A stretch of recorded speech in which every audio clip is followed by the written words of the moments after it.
하나님께서 오늘 여기까지 우리를 인도하신 줄 믿습니다.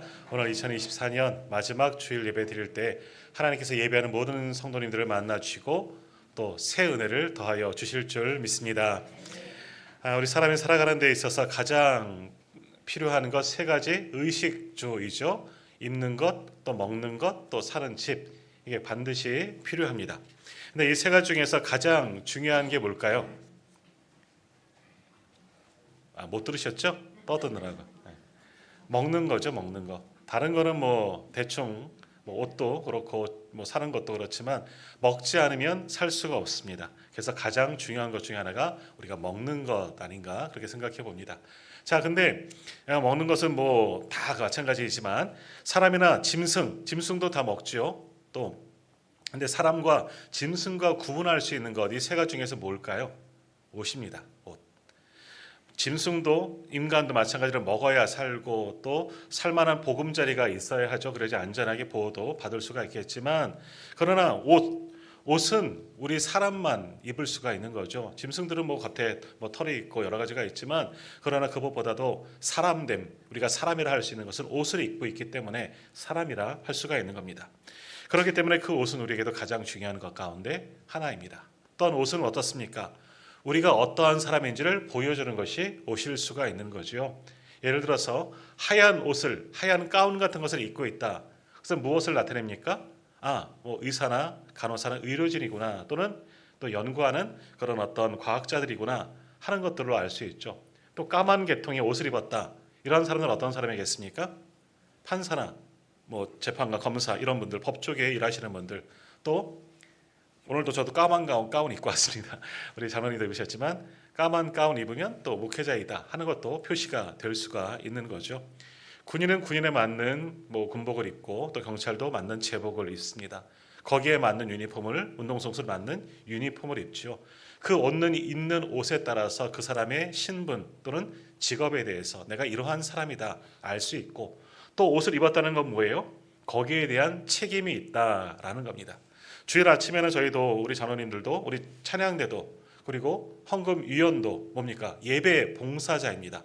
헌신자이기 때문에 우리는 이것을 하는 사람들입니다. 하나님께 헌신하는 사람들입니다 하면서 이 옷을 입는 거죠. 그래서 전에도 말씀드렸듯이 예배 드리는 동안에 어떠한 유니폼이잖아요. 이런 가운을 입으시는 분들은 조금 더 나는 하나님께 헌신하기로 다짐한 사람들입니다 하는 그런 마음들로 내게 주어진 이 자리에서 충성해야 하는 겁니다. 의무를 다해야 하는 거죠. 거기에 굉장히 중요한 의미가 있는 겁니다. 자, 이처럼 하나님은 우리들을 또한 불러주셨고 오늘 우리들에게도 어떠한 옷을 주셨습니까? 성도의 옷으로 갈아입으셨다라는 겁니다.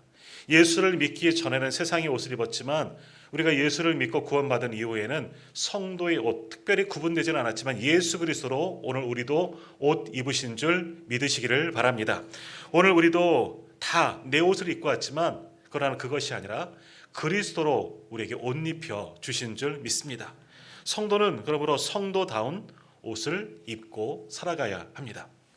특별히 오늘 말씀에 보면 우리 성도들이 입어야 할 옷에 대해서 말씀하고 있는데요. 우리 12절 말씀, 오늘 보면 골로새서 3장 12절 말씀 한번 우리 같이 읽어보도록 하겠습니다. 12절입니다.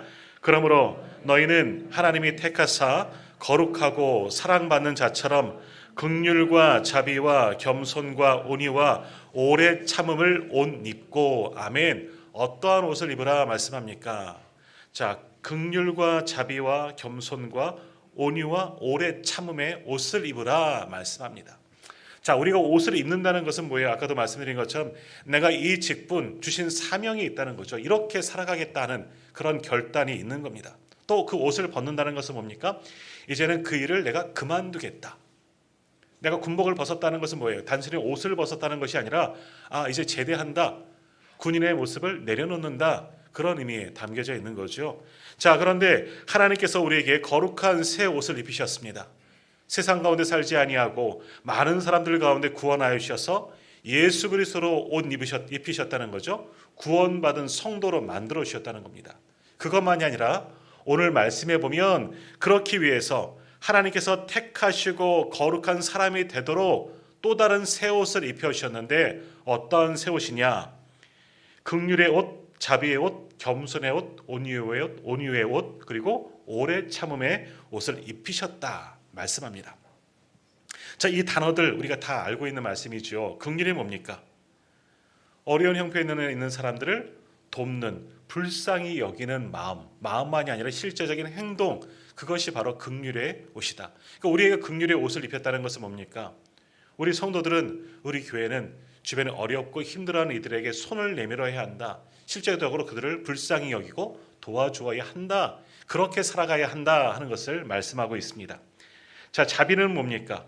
자비는 긍휼과 비슷하지요. 하지만 조금 다른 것이 뭐냐면 자격이 없는 자에게 베풀어 주시는 하나님의 은혜가 성경에서 말하는 자비입니다. 오늘 우리가 자비를 받았습니다.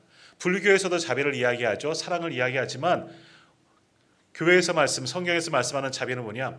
우리는 자격이 없는 자예요. 왜? 죄로 인하여서 죽을 수밖에 없는, 영원한 사망에 처할 수밖에 없지만 자격이 없는 자에게 하나님의 사랑을 부어주셨어요. 그것이 우리가 받은 자비입니다. 그 받은 자비로 다른 사람들에게 친절하게 대하는 태도, 이것이 우리가 해야 할 자비의 옷이다 하는 거지요. 또 겸손은 뭡니까? 겸손은 자기를 낮추는 게 겸손이겠죠. 그런데 성경에서 말씀하는 겸손은 뭐냐? 하나님 앞에서 나는 죄인입니다. 나는 부덕한 사람입니다. 자신을 낮추는 것, 엎드리는 것. 하나님의 존재 앞에 나 서면 어떻게 되겠습니까? 엎드릴 수밖에 없는 거죠. 내 죄가 보여지니까. 나는 부끄럽습니다 하고 엎드리는 것. 겸비라는 말과 비슷한 말로 사용할 수 있는 것. 바로 그것이 겸손입니다. 하나님 앞에 엎드린 자가 되는 것처럼, 스스로 낮추는 것처럼 사람들에게도 모든 상황 속에서 자신을 낮추는 것, 그것이 바로 겸손의 옷이다. 그렇게 살아가야 한다 하는 거지요. 자, 온유는 뭡니까? 온유는 부드러운 마음, 그것이 온유인데, 사실 이 온유는 뭐냐? 야생마를 길들이는 것. 야생마는 뭡니까? 탈 수가 없어요. 너무나 거칠어서 날뛰는 말 아니겠습니까? 그러나 그 말을 훈련시켜서 길들여서 탈 수 있게 만드는 것, 그래서 부드러운 것, 그것이 바로 온유입니다. 온유는 온유한 사람이 되어져야 합니다. 내 뜻이 아니라, 원래 타고난 착한 성품 때문에 온유한 것이 아니라 하나님께서 우리를 길들이셔서 성도답게 만드셔서 부드러운 마음을 주셨기 때문에 온유한 마음으로 서로에게 대해야 한다 하는 겁니다. 그런 온유의 옷을 주셨습니다. 자, 오래 참음도 마찬가지입니다. 오래 참는 것, 절제, 인내 다 표현할 수가 있겠지만 하나님이 우리를 참으셨습니다. 죄인인데 참으셨습니다. 그리고 우리를 구원하여 주셨습니다. 그렇게 하나님의 참으심을 따라서 우리도 참는 마음, 절제하는 마음, 자기 억제, 보복하지 아니하고, 누가 나를 한 대 때렸다고 이에는 이, 눈에는 이, 나도 때리겠다, 이런 것이 아니라 참는 겁니다. 내 성정은 참을 수 없지만 하나님이 우리를 용서해 주셨기 때문에, 참으셨기 때문에 그저 참는 이런 마음, 이게 오래 참음의 옷이죠. 이렇게 긍휼과 자비와 겸손과 온유와 오래 참음의 옷을 입는 성도가 되어져야 하는 거죠.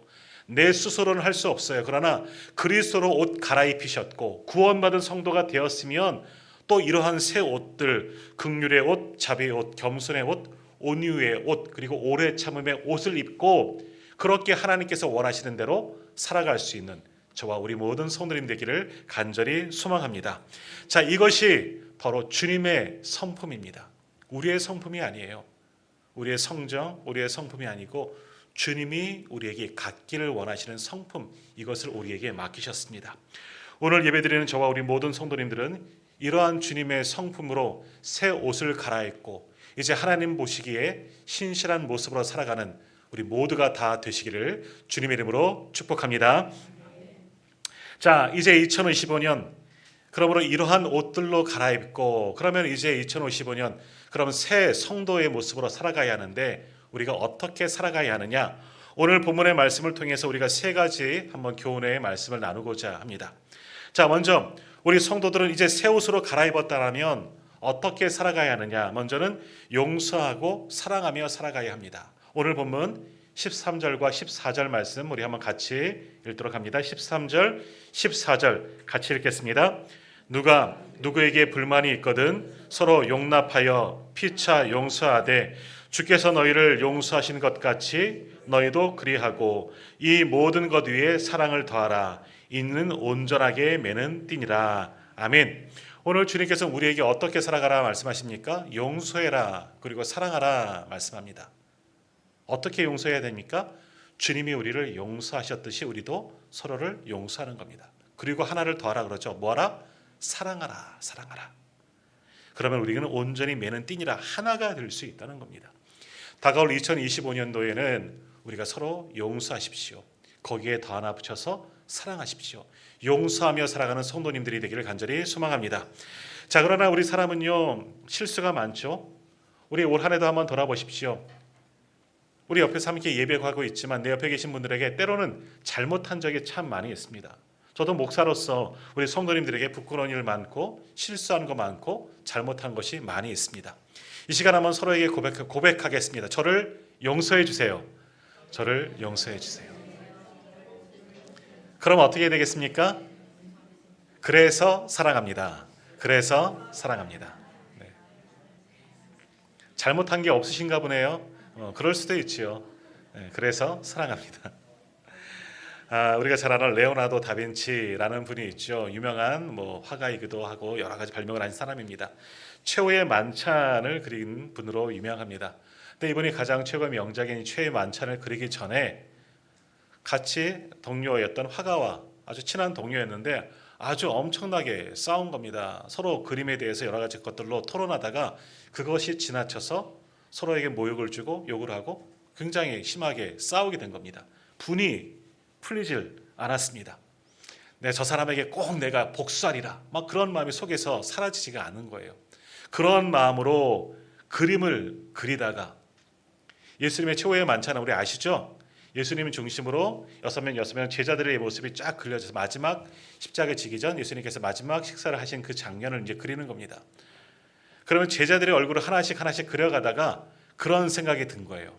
가룟 유다의 얼굴을 그릴 차례가 되었을 때 나와 싸운 그 미워하는 마음이 생긴 그 친구가 생각이 난 거예요. 그래서 그 가룟 유다의 얼굴을 그 친구를 그리기로 마음을 먹은 겁니다. 그래서 나랑 싸운 친구, 내 원수와 같은 그 친구의 얼굴을 사진 찍듯이 다 기억해갖고 얼굴 그대로 묘사해서 가룟 유다의 얼굴을 그렸다고 하는 거예요. 자, 그렇게 다 그리고서 제자들의 얼굴을 그리고 예수님의 얼굴을 그리려고 하는데 예수님의 얼굴을 그릴 수가 없는 겁니다. 마음이 너무너무 불편한 거예요.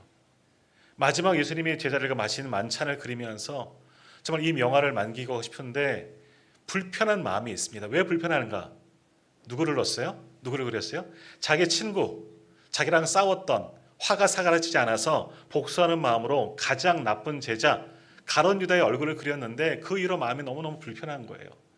평생 이 그림이 남겨지면 저주받을 사람인데 그 저주받을 사람이 누구예요? 결국 자기 친구가 되어지는 거죠. 이 불편함이 사라지지가 않은 거예요. 그래서 결국 친구에 가서 사과하고 그리고 그 그림에서 그 친구의 얼굴을 지우고 다른 얼굴로 다시 그렸다는 겁니다. 그러자 이제 예수님에 대한 영감이 떠올라서 마지막으로 예수님의 얼굴을 그리고 그 성화를 마치게 되었다는 거죠. 그렇게 남겨진 성화가 오늘 우리에게 남겨진 최후의 만찬 성화가 되었다는 거죠. 지금까지도 아주 명작으로 추앙받고 있습니다. 그렇습니다. 누구든지 용서하는 마음을 품지 않으면 우리 마음에 그리스도의 모습을 담을 수가 없습니다. 올 한 해 우리의 믿음이 자라나지 아니하고 우리 안에 분노가 사라지지 아니하고 정말 참된 성도로 거듭나지 못한 이유 가운데 하나가 뭐냐? 여러 가지 모양이 있을 수는 있겠지만 내 마음에 누군가 원망하고 미워하는 마음 또는 어떤 사건 가운데 불평하는 마음이 남겨져 있기 때문에 성도다운 모습이 나타나지지 않은 것일 수도 있다는 거죠. 그러므로 오늘 마지막 2024년 마지막 주일 예배를 드리면서 내 마음에 용서하지 못하는 마음이 남아있다면 미워하는 마음이 남아있다면 이거를 다 털고 새로운 마음으로 우리가 나아가길 바랍니다. 주님께서 2025년에는 이제 우리가 주님 닮은 모습으로 주님의 그 성품을 닮아서 더욱더 귀한 모습으로 살아가길 원합니다. 그러므로 내 속에 남겨진 이 찢기들 다 털어버릴 수 있는 우리 모든 성도님들 되기를 간절히 소망합니다. 자, 다시 한번 우리 옆 사람에게 고백하겠습니다. 사랑하며 축복합니다. 사랑하며 축복합니다. 자, 두 번째 우리가 어떻게 살아야 되느냐? 2025년 새 옷을 입고 어떻게 살아가야 하느냐? 감사하며 살아가야 합니다. 오늘 본문 다시 한번 읽어보겠습니다. 15절에서 17절 조금 긴데요. 우리 한번 같이 15절에서 17절까지 한번 같이 읽겠습니다. 그리스도의 평강이 너희 마음을 주장하게 하라. 너희는 평강을 위하여 한 몸으로 부르심을 받았나니 너희는 또한 감사하는 자가 되라. 그리스도의 말씀이 너희 속에 풍성히 거하여 모든 지혜로 피차 가르치며 권면하고 시와 찬송과 신령한 노래를 부르며 감사하는 마음으로 하나님을 찬양하고 또 무엇을 하든지 말에나 일에나 다 주 예수의 이름으로 하고 그를 힘입어 하나님 아버지께 감사하라. 아멘. 자, 오늘 이 세 절의 말씀을 읽었는데요. 여기 계속 말씀 읽을 때마다 매 절마다 나오는 것이 있습니다. 감사하라. 감사라는 마음이 반복해서 나옵니다. 15절 끝에 보면 감사하는 자가 되라. 너희는 또한 감사하는 자가 되라 라고 말씀하시고요. 16절 중간에 보면 감사하는 마음으로 하나님을 찬양하고 하나님을 찬양하는 것도 감사해야 한다라고 말씀하시죠. 그럼 맨 마지막에 뭐라고 말씀합니까? 그를 힘입어, 주님으로 말하는 거죠. 그를 힘입어 하나님 아버지께 뭐하라? 감사하라. 감사하라. 감사하라. 자, 이것이 성도들의 삶이 되어져야 하는 겁니다. 성도는 이 땅을 살아가는 동안 감사하는 자가 되어야 한다. 감사하며 살아가야 한다라고 말씀합니다. 자, 옆에 계신 분께 다시 한번 고백합니다. 제 곁에 계셔서 참 감사합니다. 제 곁에 계셔서 참 감사합니다. 우리 오프라 윈프리 아시죠? 흑인 여성 토크쇼 진행자입니다. 세계적으로 가장 영향력 있는 백인에도 선정되었던 가장 최고로 선정되었던 흑인 여성 MC입니다. 자, 근데 우리가 아시는 것처럼 이분 어린 시절은 굉장히 불우한 시절을 보냈습니다. 어머니가 강간당해서 이 아이가 이분이 태어나게 되었던 거죠. 아버지도 누군지 잘 모릅니다. 어린 시절 인종차별도 심했던 미시시피주에 살았고요. 지독히 가난하고 미혼모에게서 자랐죠. 얼마나 불행한 인생을 살았습니까? 할머니에게도 거의 폭행을 당하면서 어린 시절을 그렇게 보냈고 또 그것을 견디다 못해 20대 초반에는 가출하였고 또 마약 복용까지 했던 요즘에 또 마약 광고도 우리나라에서도 많이 나오고 있는데 그러한 어린 시절 젊은 시절들을 보냈습니다. 그래서 삶의 의욕도 없었고 그러다 보니까 많은 것도 먹고 해서 107kg까지 나갈 정도로 굉장히 살이 찌었던 그런 적도 있었다는 거죠. 그러나 그의 삶이 완전히 바꿔지게 되었다는 겁니다. 그러면서 자신의 삶을 떨쳐버리고자 두 가지 일을 했다는 거죠. 하나는 책 읽기, 독서를 열심히 했다는 겁니다. 자신의 삶을 바꾸기 위해서. 두 번째는 감사 일기를 썼다는 겁니다. 그래서 여러 가지 책을 읽으면서 그의 인생이 바뀌어지게 되었는데 가장 감동을 준 책이 뭐겠습니까? 성경입니다. 성경을 많이 읽었다는 거예요. 특별히 어린 시절 그러다 보니까 그렇게 온전치 못한 삶을 살아다 보니까 친구도 많이 없어서 성경을 누군가에게 전하고 싶었는데 아무도 자기 주변에 없는 거예요. 그래서 누구에게 성경을 읽어주었느냐? 강아지에게까지 성경을 읽어줬다는 거예요. 그만큼 많은 책을 읽고 성경을 통해서 감동을 받고 그의 인생이 변하게 되었다는 거죠.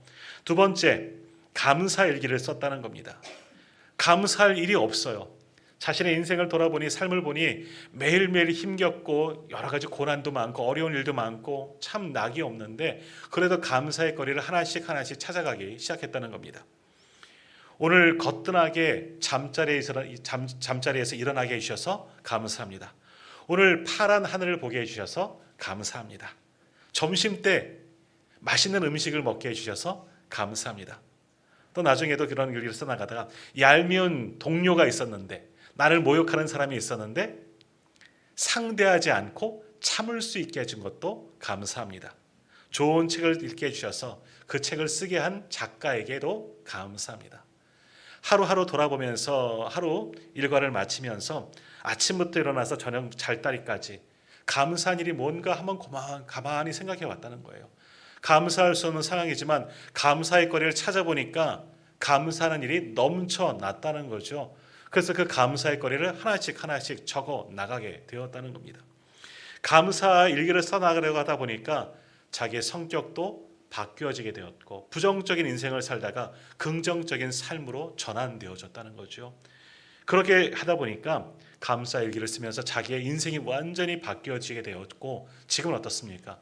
세계적으로 영향력을 끼칠 수 있는 그런 유명한 토크쇼 진행자가 되었고 그런 여성이 되었다는 겁니다. 이처럼 감사하는 삶은요, 우리의 삶을 바뀌게 만든다는 겁니다. 특히 우리 성도들은 감사하면서 살아가야 합니다. 우리 성도가 세상 사람들과 다른 점, 여러 가지가 있겠지만 특별히 드러나는 것 중에 하나가 뭐냐? 우리 성도님들 잘 모르시겠지만 우리 입술에 감사합니다 하는 말씀이 아주 많이 배어져 있습니다. 병원 신방 갔을 때 목사님 힘들어 죽겠어요. 내가 왜 이랬을까요? 그런 분 없습니다. 신방 가셨을 때 하는 이야기 대부분은 그래도 감사합니다. 어떤 질병에 걸렸어요. 중한 질병에 걸려 수술을 받고 입원해 있을 때도 가면 그래도 참 감사해요. 여기 이만큼 아프게 해주셔서 그래도 잘 수술받게 해주셔서 감사합니다. 전에도 한번 말씀드렸던 것 같은데 어떤 집사님이 계단에서 내려오다가 헛디뎌서 굴러갔고 팔이 부러지고 발목이 골절됐습니다. 병원에 갔더니 목사님 그래도 감사해요. 머리 안 다쳤잖아요. 저도 전에 손 부러졌을 때 여기 이렇게 내려오다가 한겨울에 딱 넘어졌어요. 넘어져서 손으로 짚으면서 떨어졌는데 뭔가 잘못되었구나. 너무너무 아팠거든요. 근데 드는 마음이 뭐냐면 그래도 머리가 안 깨졌습니다. 그렇게 누워 있었습니다. 참 감사하더라고요. 성도들과 사람들과 세상 사람들과 틀린 거는 감사하는 마음이 있다는 거죠. 자, 올 한 해 참 많이 힘드셨습니다. 가정적으로 또 경제적으로 또 여러 가지 삶의 모습 속에서 개인적으로도 많이 힘든 한 해를 사셨지만 오늘 한번 말씀을 들으면서 한번 돌아보십시오. 올 한 해 감사한 것들을 한번 기록해 보셔요. 오늘 한번 집에 돌아가셔서 올 한 해 내게 주어진 감사의 거리는 뭐가 있을까? 하나님께서 내게 주신 감사한 일이 뭔가 있을까? 불평한 것만 한번 적지 마시고요. 내 상황 속에서 하나님께서 주신 것 한번 감사한 것들을 한번 기록해 보십시오. 그러면 헤아릴 수가 없을 겁니다. 그런 많은 감사의 거리를 하나님께서 주셨습니다. 그 감사의 거리를 언제 또 주시겠습니까? 내년에도 우리가 살아가는 날 모든 동안에도 더 많은 감사의 거리를 하나님께서 우리에게 허락하여 주실 줄 믿습니다. 그러므로 감사하며 살아갈 수 있는 저와 우리 모든 성도님들 되시기를 간절히 소망합니다. 다시 한번 옆에 분에게 환한 얼굴로 제 곁에 계셔서 너무너무 감사해요. 제 곁에 계셔서 너무너무 감사해요.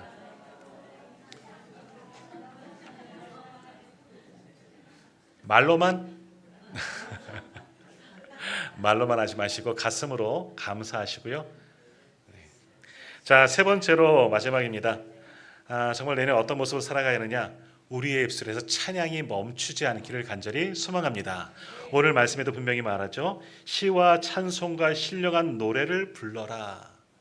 자, 근데 이 말씀을 쓰는 사도 바울이 이 편지를 골로새서를 남겼는데 지금 그가 어디에서 이 편지를 남겼을까요? 감옥입니다. 옥중서신입니다. 사실 우리 감옥, 사도 바울이 갇힌 감옥 여러 감옥에 갇혀 있는데 그 당시의 감옥은 토굴이에요. 아주 지하 깊은 곳에 어둠밖에 없는 그 속에 갇혀 있는 거예요. 거기에서 이 말씀을 기록한 겁니다.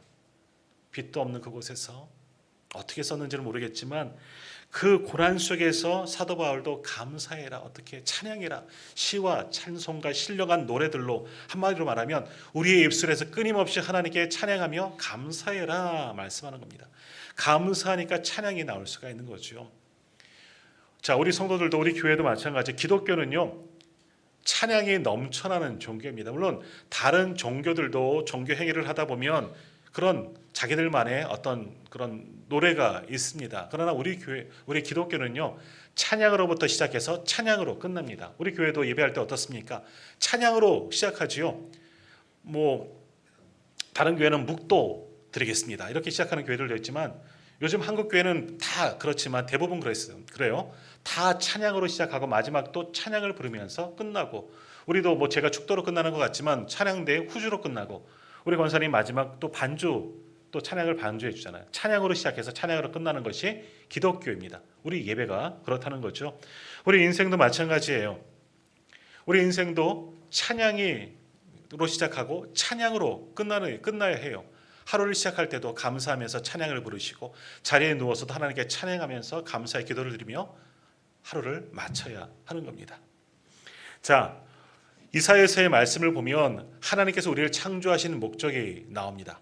우리 주보에도 기록했지만 이사야서 23장에 보면 내가 나를 위하여 저희를 지었나니 나의 이름을 찬송하게 함이로다. 하나님께서 우리를 지으신 목적이 뭐라?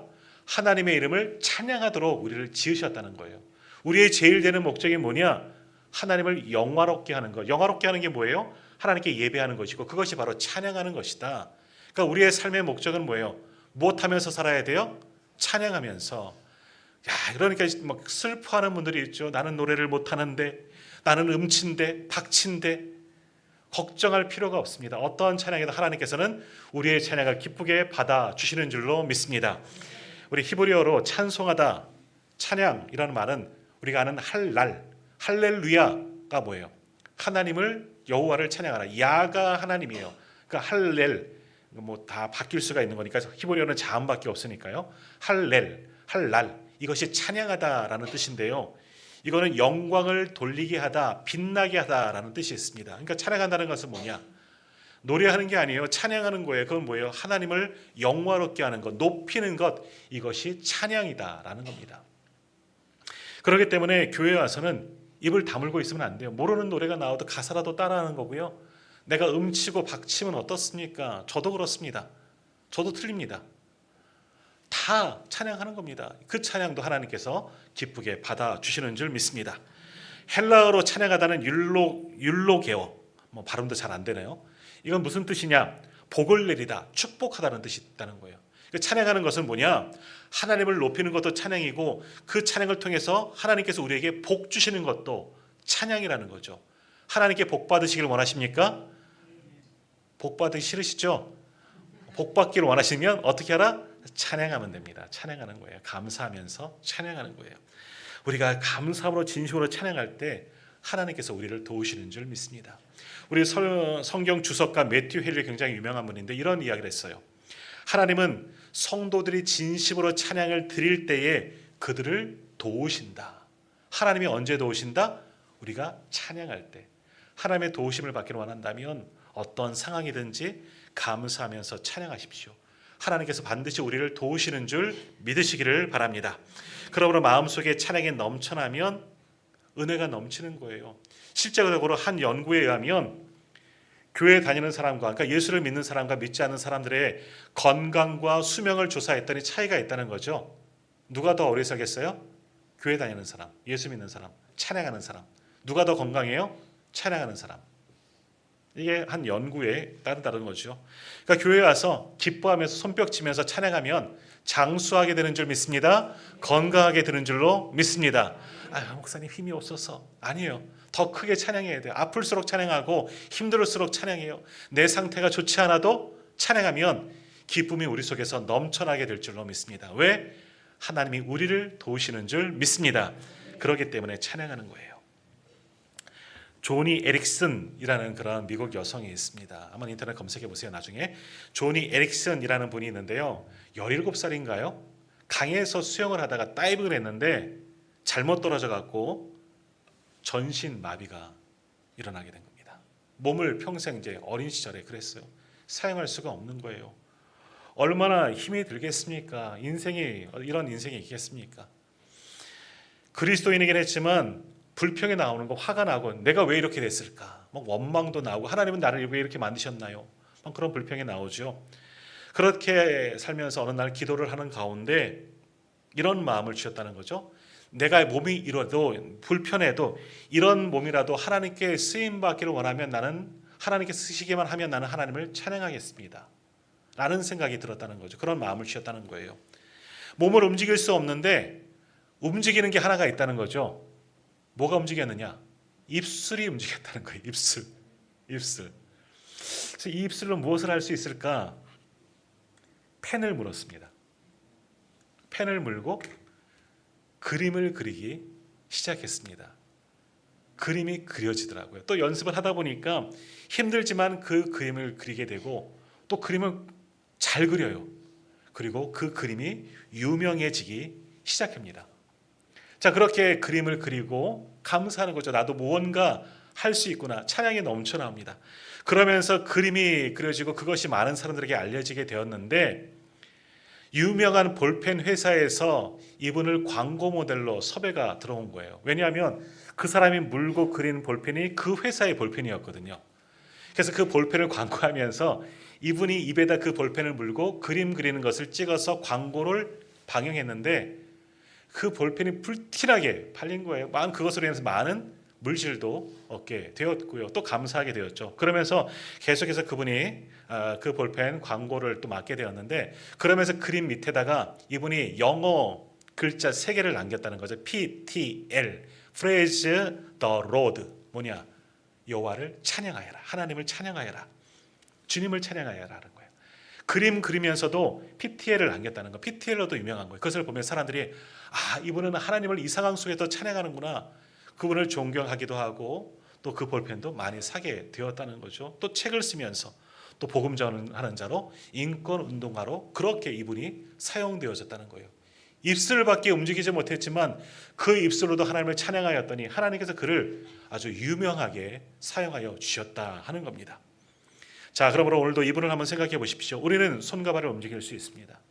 입만 살아있는 것이 아니라 오늘 우리는 우리의 몸도 살아있습니다. 이것으로 무엇 하겠습니까? 하나님을 찬양하십시오. 손뼉을 치며 찬양하시고 손을 높이 들고 찬양하시고 시편의 말씀처럼 발을 구리면서도 하나님을 찬양하시길 바랍니다. 우리 지난주 오후 예배 때 몸짓으로도 이렇게 찬양하시는 분들 있으시잖아요. 힘들어서 막 땀을 뻘뻘 흘리면서 헥헥거리면서도 찬양하는 그 모습 하나님께서 기쁘게 받아주신 줄 믿습니다. 그러므로 우리가 살아가는 모든 날 동안에 하나님을 찬양하십시오. 그 찬양을 들으시고 하나님께서 더 많은 감사의 거리, 은혜의 거리를 우리에게 허락하여 주실 줄 믿습니다. 우리 성도님들도 아마 하셨던 걸로 기억하시는데 릭 워렌 목사님의 목적이 이끄는 삶에 나오는 그런 이야기입니다. 아마 많이들 아실 거예요. 하나님이 심판대 앞에 우리가 서게 되면 하나님께서 2가지 질문을 우리에게 하신다는 겁니다. 하나는 뭐냐? 너는 예수 그리스도와 무슨 관계가 있느냐? 뭐라고 말하시겠습니까? 하나님의 심판대 앞에서 너는 예수 그리스도 구원자 예수님과 어떤 관계가 있니? 라고 물어야 할 답을 준비해야 하는 거죠. 2번째 질문. 내가 내게 준 것들로 너는 무엇하면서 여기까지 왔느냐? 세상에서 너 뭐 하면서 살았냐는 거죠. 성도로서, 구원받은 자로서. 오늘 우리 성도님들은 그때 하나님의 심판대 앞에 섰을 때 뭐라고 대답하겠습니까? 주님과 무슨 관계가 있느냐라고 물으실 때 뭐라고 대답하겠습니까? 주님은 나의 구주이십니다. 나는 아무 공로 없지만 주님이 나를 구원하여 주셨습니다. 이건 대답할 수 있을 거예요. 2번째 질문. 내가 내게 주어진 것들로, 내게 준 것들로 너는 못하면서 살아왔니? 뭐라고 대답하겠습니까? 우리가 준 것, 주님께서 주신 건 물질 이런 거 아니에요. 우리는 주신 달란트 또는 우리의 몸, 내 생명. 우리는 하나님을 위해서 무엇 하다가 사다가 하나님 나라에 임하시겠습니까? 우리가 아무리 무엇 한들 해도 하나님께서 그걸 가지고 얼마나 기뻐하시겠느냐? 얼마나 되겠지만 그러나 우리를 온전히 하나님께 내어드리고 우리가 살아가는 모든 목적 주와 복음만을 위해서 살아드릴 수 있는 저와 우리 모든 성도님들 되기를 간절히 소망합니다. 우리가 맞이할 2025년 새해에는 더 귀한 것으로 하나님께 영광 올려드리는 분들이 다 되기를 소망합니다. 그러기 위해서 오늘 주신 말씀 기억하십시오. 서로 용서하며 사랑하며 살아갑시다. 우리가 살아가는 날 얼마 되지 않습니다. 짧은 동안에 서로 미워하고 서로 겉으로는 웃지만 속으로 욕하지 마시고 용서하고 용납하고 사랑하며 살아가시길 바랍니다. 그리고 날마다 감사하며 살아가십시오. 불평하지 말고 내 입술에 항상 감사가 넘쳐나고 그리고 뭐 해야 하죠? 하나님께 찬양하며 살 수 있는 우리 모두가 다 되시길 바랍니다. 그럴 때 하나님도 우리와 함께 하실 줄 믿습니다. 그 은혜로 살아갈 수 있는 저와 우리 모든 성도님들 다 되기를 주님의 이름으로 축복합니다.